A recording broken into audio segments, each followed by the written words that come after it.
Iran, Israel, America ನಡುವೆ ಯುದ್ಧ ಏನು ಆಗ್ತಾ ಇದೆ, ಭಾರತಕ್ಕೇನು ಸಂಕಷ್ಟ ಇದರಿಂದ ನೋಡಿ. ನಮ್ಮ ಚಿಕ್ಕಮಗಳೂರಿಗೂ ಹಾಸನ ಭಾಗದ ಸಕಲೇಶಪುರ ಭಾಗದ ಕಾಫಿ ಬೆಳೆಗಾರರಿಗೂ ಈ ಇರಾನ್, ಇಸ್ರೇಲ್, ಅಮೆರಿಕ ಯುದ್ಧ ನಡೀತಾ ಇದೆಯಲ್ಲ, ಇದು ಎಫೆಕ್ಟ್ ಮಾಡ್ತಾ ಇದೆ. ಕಾಫಿಯನ್ನು ಇಲ್ಲಿಂದ ಕಳ್ಸೋಕ್ಕಾಗ್ತಾ ಇಲ್ಲ ಅವರಿಗೆ. ಏನು ಕಾರಣ? ಹೋರ್ಮುಜ್ ಜಲಸಂಧಿ ಅಥವಾ ಹೋರ್ಮುಜ್ ಸ್ಟ್ರೈಟ್ ಅಂತ ಮಾತಾಡ್ತಾರಲ್ಲ, ಈ ಜಲಸಂಧಿ ಒಂದು 32 ಕಿಲೋಮೀಟರ್ ಅಷ್ಟು ವ್ಯಾಪ್ತಿ ಇರ್ತಕ್ಕಂಥ ಜಲಸಂಧಿ ಇದು. ಇಲ್ಲಿಂದಾನೇ ನಿಮಗೆ ಪೂರ್ವ ಪಶ್ಚಿಮದ ನಡುವಿನ ವ್ಯಾಪಾರಗಳಾಗೋದು. ಹಡಗಿನ ಮೂಲಕ ಅಲ್ಲಿ ಸೂರ್ಯಕಾಂತಿ ಎಣ್ಣೆ ಬರುತ್ತೋ, ಪೆಟ್ರೋಲ್ ಬರುತ್ತೋ, ಕಚ್ಚಾ ತೈಲ ಬರುತ್ತೋ, ಡೀಸೆಲ್ ಬರುತ್ತೋ, ಎಲೆಕ್ಟ್ರಾನಿಕ್ ಗೂಡ್ಸ್ ಬರುತ್ತೋ, ಮೊಬೈಲ್ ಫೋನ್ಗಳು ಬರುತ್ತೋ, ಏನೇ ಬಂದರೂ ಈ ಕಡೆಯಿಂದ ಬರಬೇಕಾಗತ್ತೆ. ಹಡಗುಗಳಲ್ಲಿ ದೊಡ್ಡ ದೊಡ್ಡ ಕನ್ಸೈನ್ಮೆಂಟ್ಸ್ ಅದರಿಂದ ಬರ್ತಾವಲ್ಲಿ. ಭಾರತಕ್ಕೆ ಸಂಕಷ್ಟ ಹೇಗೆ ಅಂದರೆ, ಇರಾನ್ ಏನು ಮಾಡಿದೆ, ಈ ಜಲಸಂಧಿಯನ್ನು ಬಂದ್ ಮಾಡಿಬಿಟ್ಟಿದೆ.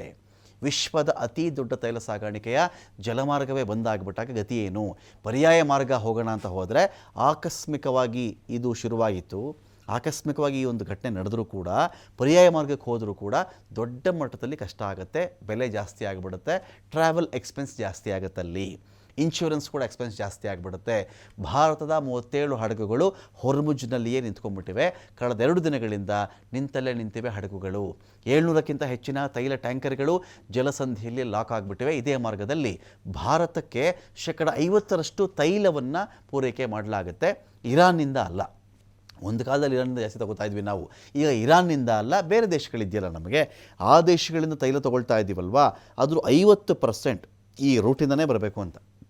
ಈಗ ಅದೇ ಕ್ಲೋಸ್ ಆಗಿಬಿಟ್ಟಾಗ ಸಪೋಸ್ 100 ಲೀಟರ್ ನಮಗೆ ಬರಬೇಕಾಗಿತ್ತು ಅಂತ ಅಂದ್ಕೊಳ್ಳಿ, 50 ಲೀಟ್ರೇ ಬರೋಕ್ಕೆ ಸಾಧ್ಯ. ಈಗ 50% ಅಂದರೆ ಅಷ್ಟೇ ಅಲ್ವೇ. ಹಾಗಾಗಿ ಇಡೀ ಭಾರತಕ್ಕೆ ತೈಲ ಪೂರೈಕೆ ಆಗ್ತಿರೋದು 50% ಇಲ್ಲಿಂದಾನೇ.